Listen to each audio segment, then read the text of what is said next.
So we're in part 2 of a series together called Making Monday Matter. And the idea behind this series, in part 1 we kicked it off, is an establishment that the work that God gave us, is fundamentally a good thing. That work isn't just a good idea, that work is a God idea. And just, again, in case you're just stopping by for the first time, just watching for the first time, when we say work throughout this series, what we mean by that is the activity to which you give your passion, your energy, your activity, your enthusiasm or not, the activity that you give all of this over to. So that could be work as in going to the office. That could be the work on the job site that you go to tomorrow morning. That could be the work that you wake up to tomorrow with the littles and making sure that they stay alive, that they stay safe, away from sharp objects, away from the stairs, right? We all have the work that we do. Maybe sometimes some of you have been called to the work of retirement on a sandy beach in Florida somewhere. When we say work, it's a broad term.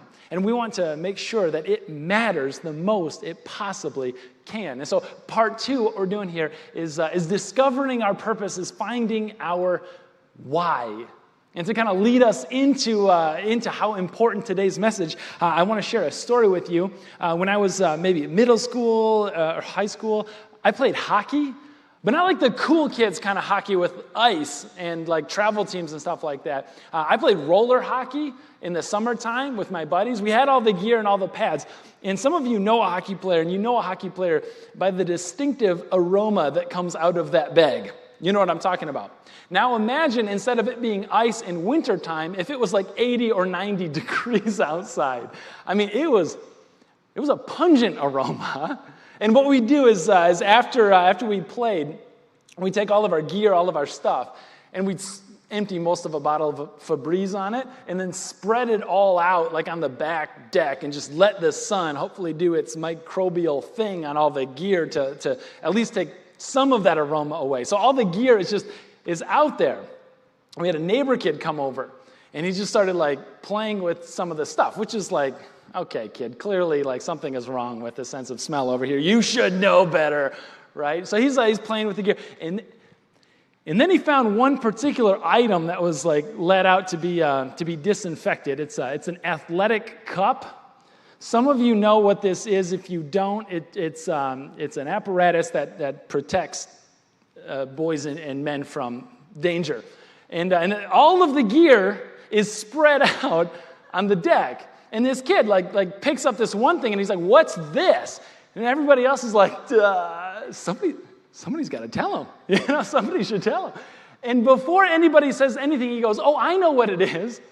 It's an oxygen mask." And all of the oxygen just sucked out of the room, right?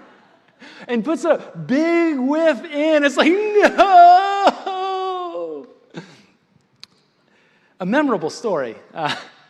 I hope you come away with a little bit more than just that. The reason why I share that memorable story with you all is to illustrate a simple truth, that if you don't know the purpose of something, you're likely to misuse or even abuse it. If you don't know the purpose of something, you're likely to misuse or even abuse it. And the acknowledgement in the room today and online, wherever you're watching from, is an acknowledgement that some of us don't know what our purpose is we don't know what our why is. And so we kind of go through life misusing ourselves, our purpose, our why, maybe even abusing it and misapplying our purpose and our energy, our passion, our activities into something.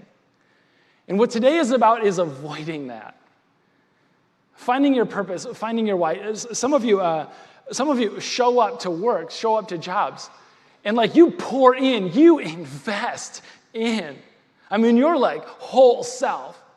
What started as like a 40-hour-a-week calling blossomed and grew into an 80-hour-a-week consumption. And it doesn't matter if you put in 50 or 90 hours last week. You pour in and invest in, and you are busting your behind for the people that you work with and the people that you work for. And it's like the customers, the managers, the supervisor, your coworkers don't even notice. And you're going, what is the point? What is the purpose? I just don't know why I'm doing what I'm doing. Some of you have been going to jobs.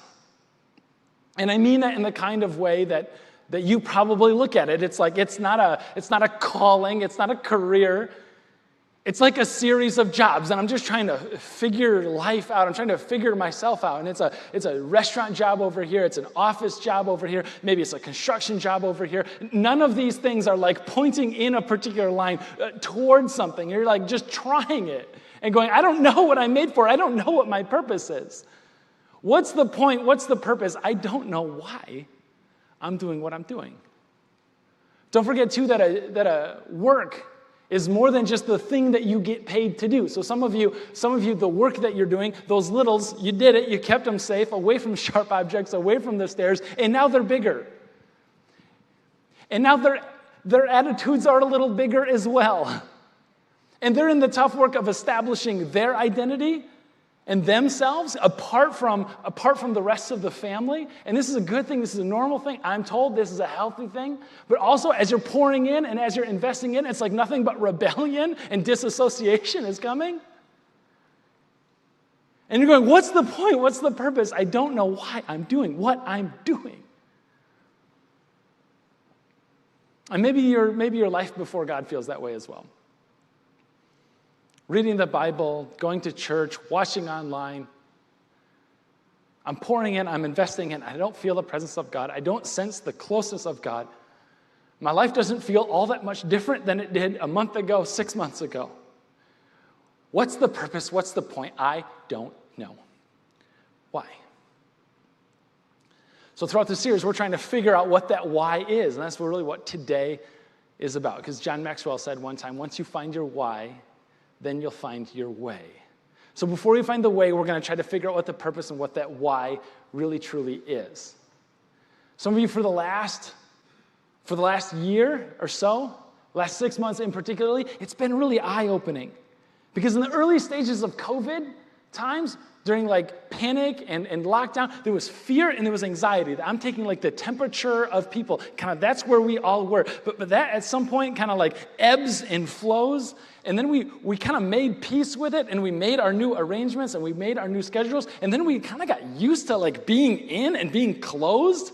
And like we figured out Zoom and we figured out how to work from home. We figured out how Grubhub works and how Shipt works and Instacart. And we figured out a way so that we could never, ever leave our house and get out of our pajamas. And it's like, well, this is kind of nice. And then life and the world starts to move on and starts to change. And it's like, no, I kind of liked how things were before. And you find that it's difficult to kind of adjust to this new reality of like expectations. And you're going like, I don't have the motivation. I don't have energy. I don't have like that get up and get going. I don't have a purpose. I don't have a point. I don't have a why. So we want to find our why to find our way. And the good news, if you're here today and if you're at least remotely curious about the teachings and life, death, and ministry of Jesus, you have a why. He gave us our why. And so I'd like to just pass that along to those of you who are still searching for that why. I think it comes to us most clearly in this story that one of his followers, Mark, told in Mark chapter 10. And let's kick it off in just a moment. I want to set up the passage for you before we get into it. In Mark 10, we're over halfway point, but in the story of Jesus, chronologically, we're really nearing the end. We're landing the plane on the Jesus story. And Jesus is making his way to Jerusalem. And there's been like, Jesus and the religious leaders have been like oil and water this whole time, right? There's a ton of friction there. In fact, more than that, it feels probably a little bit like a powder keg that's just about to go off, just about to explode. And Jesus is going, we're going to go to Jerusalem. We're going to meet the city leaders, the Roman leaders, the religious leaders, and we're going to bring this fight like right to them. And the disciples are thinking, man, this thing is going to blow up. This thing is going to explode. But we've got Jesus on our side. As they're making their way into Jerusalem, they're thinking, man, Jesus is going to show up, and he's going to like take off his like rabbi cloak, and underneath is going to be his like Messiah robe with a big M on it, you know, and the tights and the cape, and he's going to like show everybody who he is. So they're pumped about this. They're excited about what's happening. And Jesus kind of like takes from the disciples, which is like maybe 100, 120 people or so, like a lot of followers. He takes his 12 off to the side. And he's like, listen, guys, before we get into Jerusalem, there's just something I want you to know. And that's where we pick it up in Mark 10, verse 33. And Jesus says, we're going up to Jerusalem. And the Son of Man, that's me. It's this Old Testament Daniel reference to himself, to the Messiah. Jesus says, and the Son of Man, that's me, will be delivered over to the chief priests and the teachers of the law, and they will condemn him to death and will hand him over to the Gentiles. And the Gentiles will mock him, that's me, spit on him, that's me, flog him, that's me, and they'll kill me, and 3 days later, he will rise. I will rise. Now, Jesus pours his heart and his soul on these 12 guys. You know what awaits me in Jerusalem? Pain awaits me in Jerusalem. And then, not reading the room, James and John, the sons of Zebedee, came to him and said, Teacher, we want you to do for us whatever we ask. What? I'm sorry, Jesus just pulled you guys off to the side and said, man, I'm going to get hurt. They're going to hit me, they're going to whip me, they're going to kill me. And in a stunning misunderstanding of the tone of the room, the closest friends of Jesus, James and John, hey, but we got a favor to ask. Like, never mind all of that stuff. Like, side note, but you guys ever have one of these conversations that you think like it's an intense, like you're bearing your soul, like you're really doing something eternal, something worthwhile kind of conversation, and then the person just has no idea?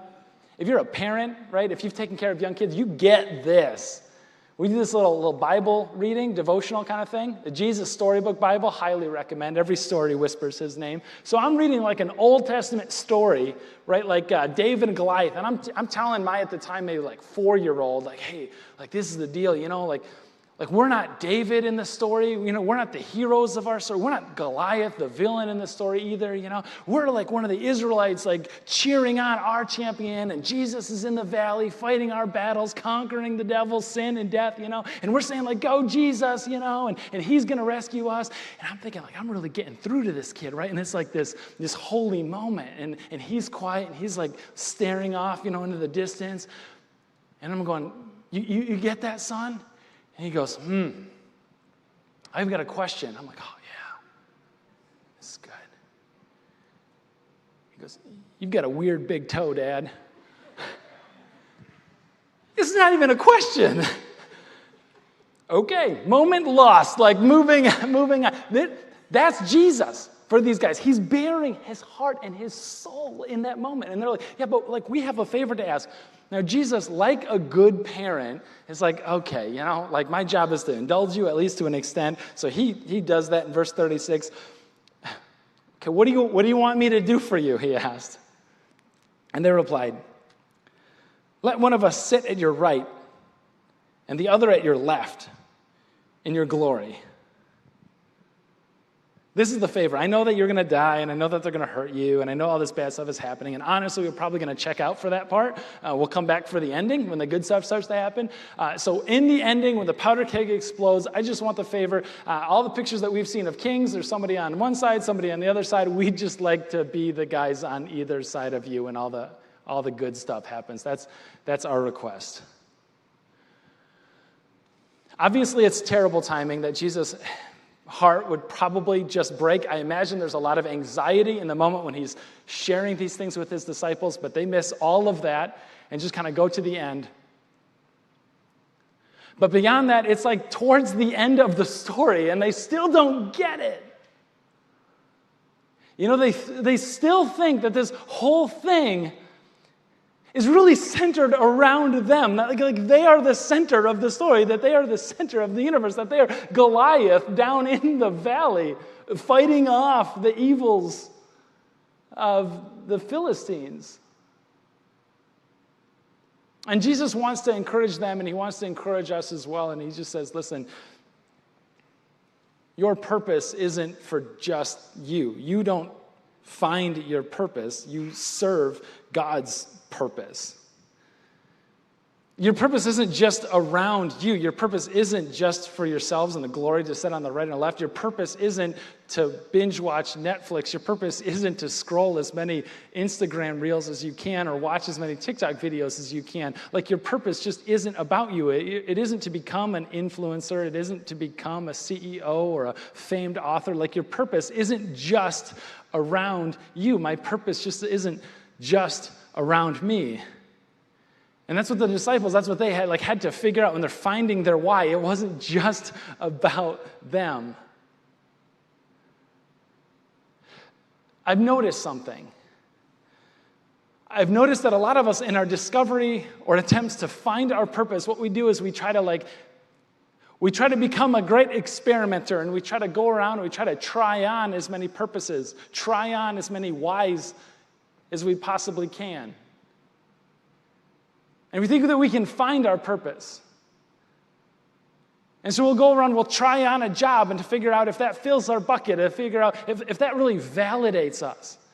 And if the job doesn't validate, we'll either move on to a different job or we'll move on from the job to something else and maybe try on a relationship. Does she fill my bucket? Does he validate me?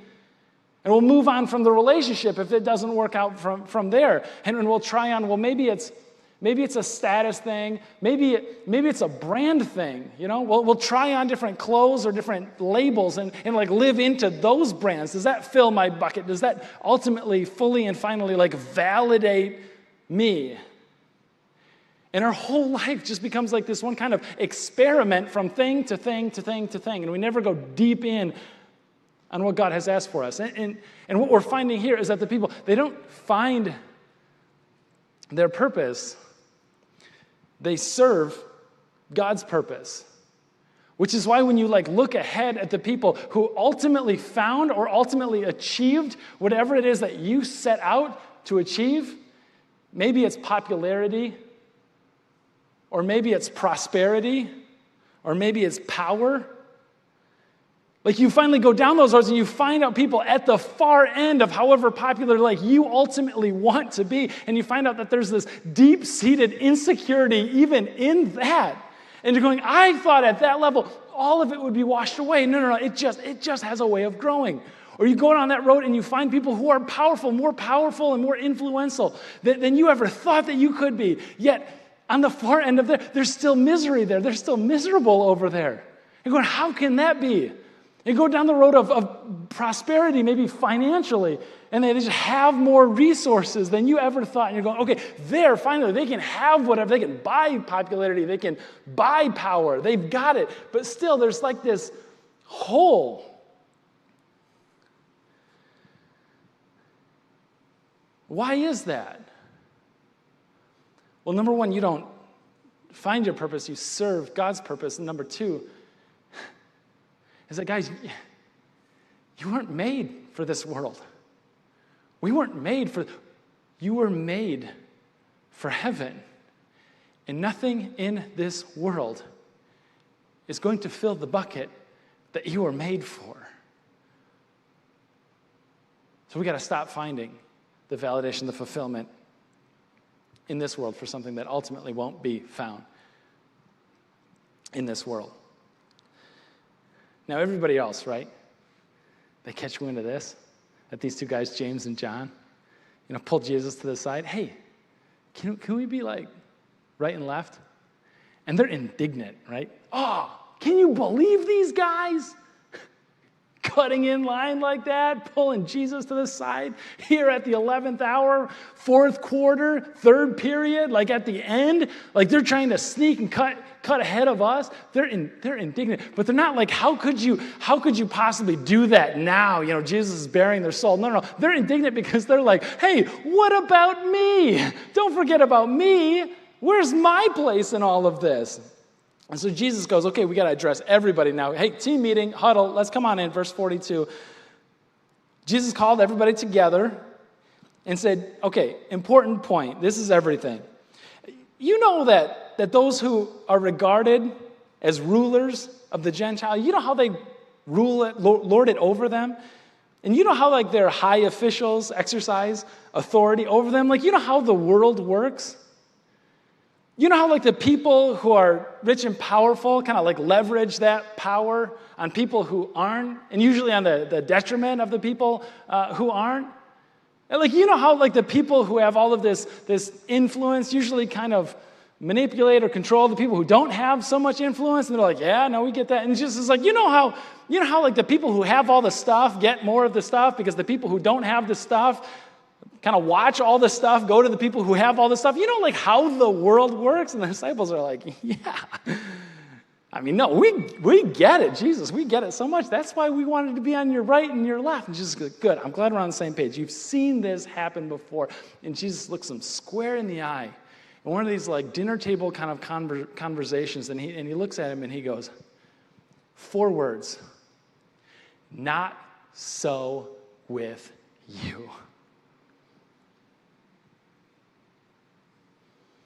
That's how the rest of the world works, but not so with you. You're going to be different. Not so with you, 43. Instead, whoever wants to become great among you must be your servant, and whoever wants to be first must be slave of all. Listen, nothing wrong. Jesus is not saying there's anything wrong with being great. That's not what he's coming down on. It's a good thing to want to have a great impact in the world that he made. Jesus had a great impact in the world that he made. The disciples of him, each one of them had a great impact on the world. One of them, Judas, it was kind of a negative impact, but a great impact nonetheless, a big impact. There's nothing wrong with wanting to have a great impact. It's the how of the greatness. It's the what the greatness is used for. Verse 45. For even the Son of Man didn't come to be served, but to serve and give his life as a ransom for many.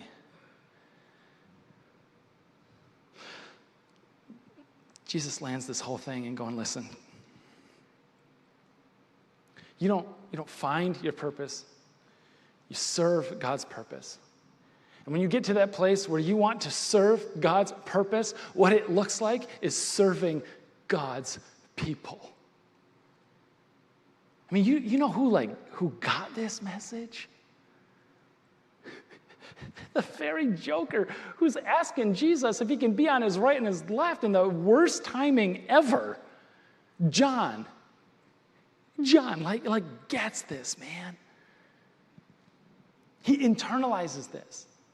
There's this story where Jesus says, listen, the point here isn't to be served, isn't to be great. The point is to use that greatness for something else. The point is to serve someone else. If you want to serve God's purpose, serve God's people. John gets this. After this conversation, Jesus, a little while later, calls these people again to have a meal. His last meal. I mean, he's got hours with these people. At the last meal, he's going to be arrested. He's got maybe like 4 hours or so as a meal with these disciples.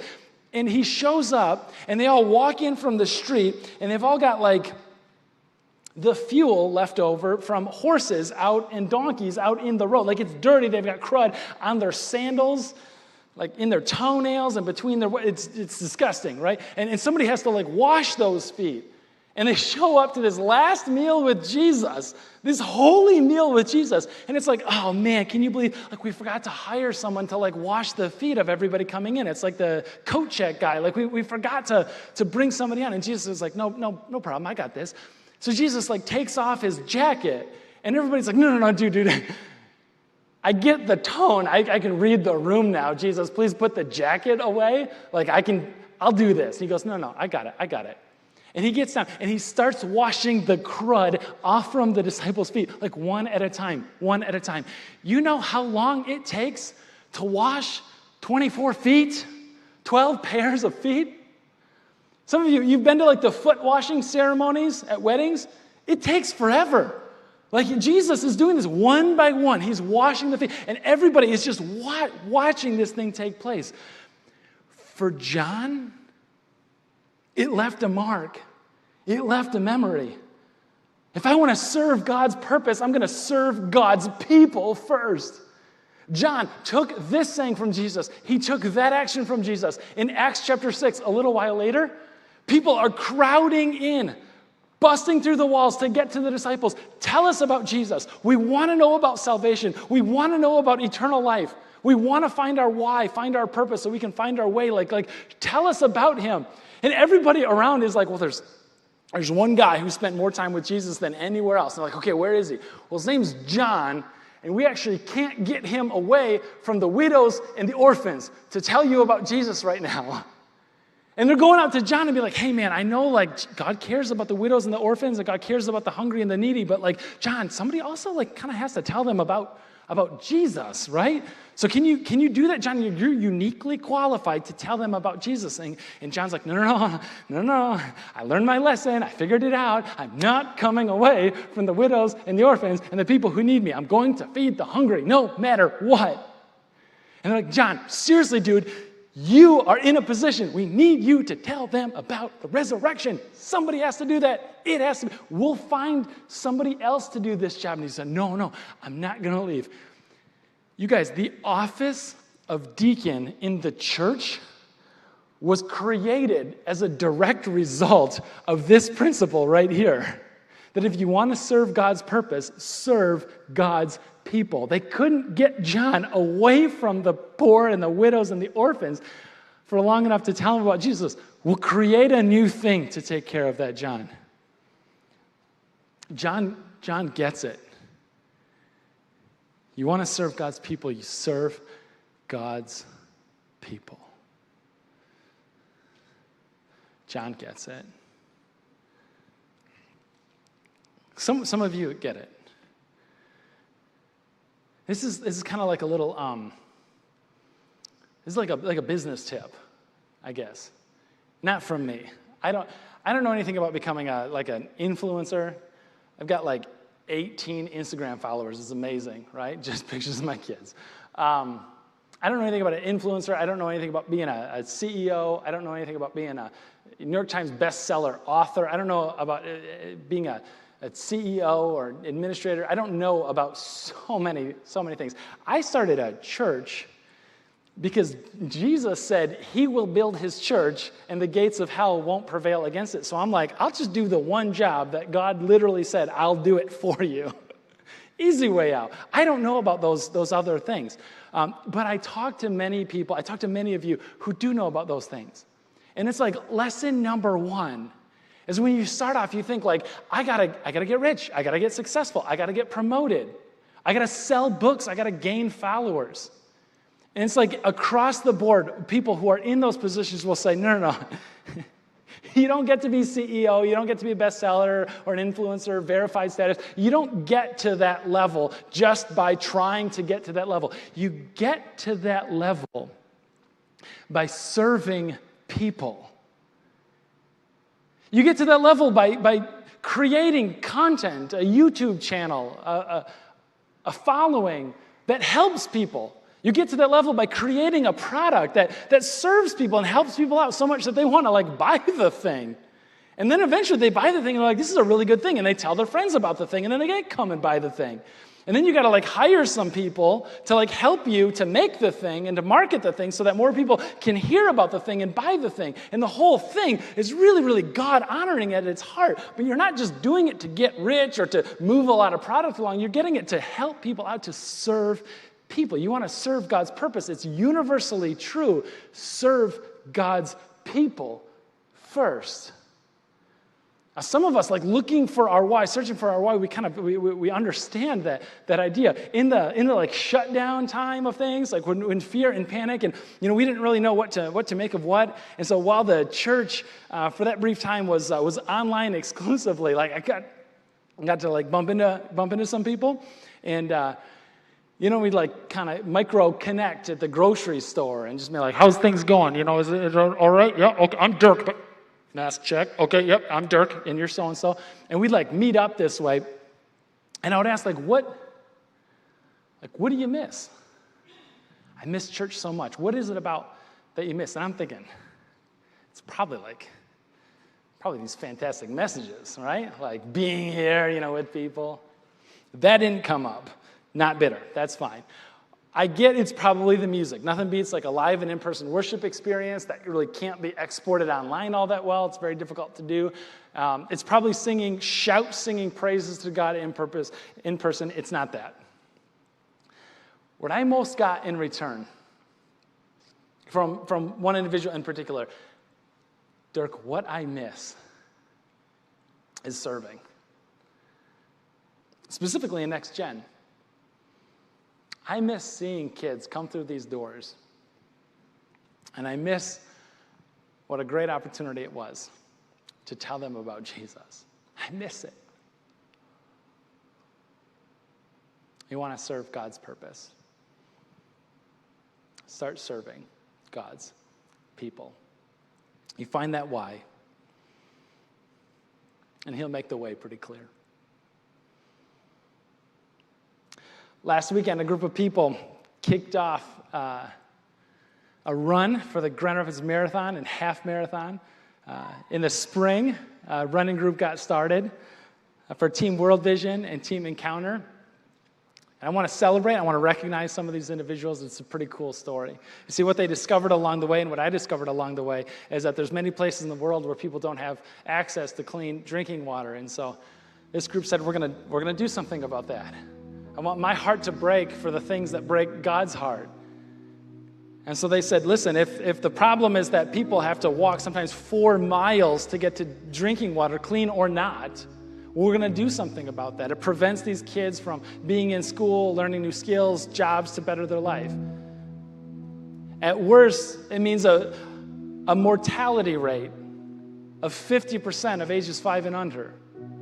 Half of kids in these communities don't make it to age 6. We're gonna do something about that. And so 30 individuals from the Encounter community said, we're gonna do something about this. 30 people raised $49,135 to dig wells and to provide clean water for 983 people with water insecurity. Can we just celebrate that for just a moment?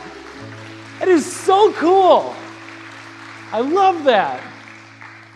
Last weekend, it was a big weekend last weekend. Last weekend we did our trunk or treat. And we lined up the parking lot with people who came out 30-something trunks to decorate them, to have a good time, to pass out candy. That kind of snaking all the way around the block. And it was raining and it was miserable, but there's smiles and people having a good time. We brought them in our doors. Many of them have never been inside of a church before. We had the lights on and music playing. More candy inside through the upper lobby and cafe on the way out. In the pouring rain, we passed out candy to 1,107 individuals who came into church, many of them coming to church for the first time as a result. It's this cool thing that God is up to. Not just so that we can provide sugar for kids who want sugar. No, that's not the point. The point is that so they would know that we love where we live. The point is that they know that God loves them to death and back again to new life. That's the point. Can we just celebrate the trunk or treat people now who celebrated part of that awesome event? And right now we've got some people that have said yes to God's call on their life. And you notice our baptism tank is out.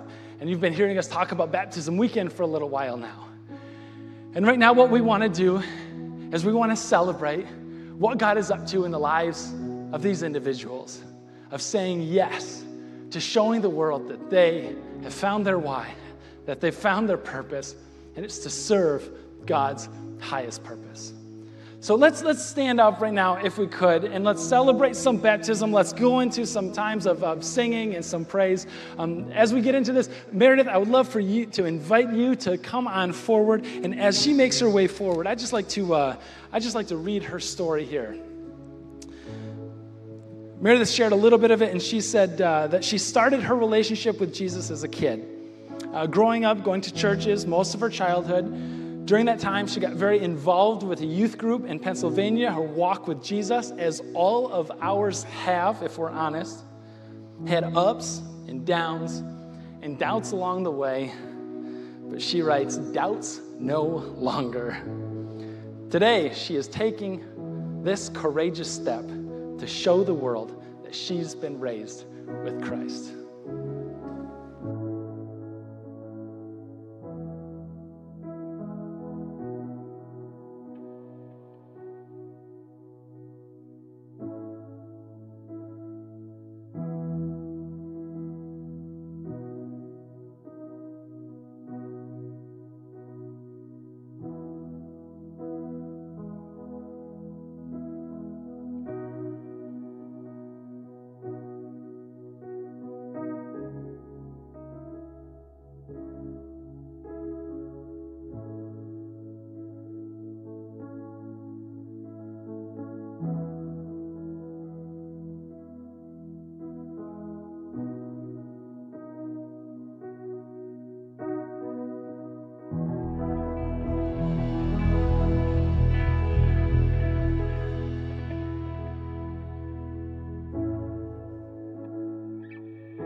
want to invite my friend Ryan to come on forward.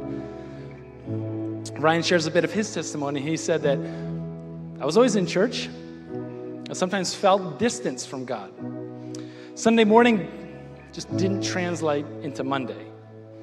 I had a foundation of Christianity and tried to do God's will. And somewhere along the way, the passion for worship and prayer were lost. I've struggled with sin in my life for several years. And now, during a deeply personal crisis, I came back to church.